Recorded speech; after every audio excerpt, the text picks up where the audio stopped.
பிஸ்மில்லாஹிர்ரஹ்மானிர்ரஹீம். லப்பை நூரானியின் அஸ்ஸலாமு அலைக்கும் வரஹ்மத்துல்லாஹி தஆலா வபரகாத்துஹு. ஹதரத் அப்துல்லாஹ் இப்னு அப்பாஸ் ரலியல்லாஹு அன்ஹு அவர்கள் அறிவிக்கின்றார்கள், நான் நபி ஸல்லல்லாஹு அலைஹி வஸல்லம் அவர்களின் பின்னே குதிரையில் அமர்ந்திருந்தேன். அப்போது அவர்கள், சிறுவரே, நிச்சயமாக நான் உமக்கு சில விஷயங்களை கற்றுத் தருவேன். அல்லாஹின் கட்டளைகளை நீர் பேணுவீராக, உம்மை அவன் பாதுகாப்பான். அல்லாஹை நீர் நினைவு கூர்ந்து வருவீராக, உமக்கு முன்னே அவனை நீர் அறிவீர்.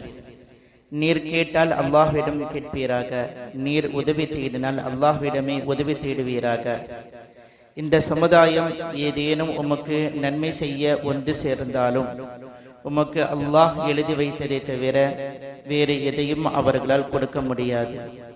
மேலும் ஏதேனும் உமக்கு தீமை செய்ய அவர்கள் ஒன்று சேர்ந்தாலும் உமக்கு அல்லாஹ் எழுதி வைத்திருந்தாலே தவிர அவர்களால் உமக்கு தீங்கிழைக்க முடியாது.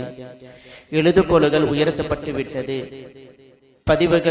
பதிவுகளின் ஏடுகள் சுருட்டப்பட்டு விட்டது என்பதை நீர் அறிந்து கொள்வீராக என நபி ஸல்லல்லாஹு அலைஹி வஸல்லம் அவர்கள் கூறினார்கள்.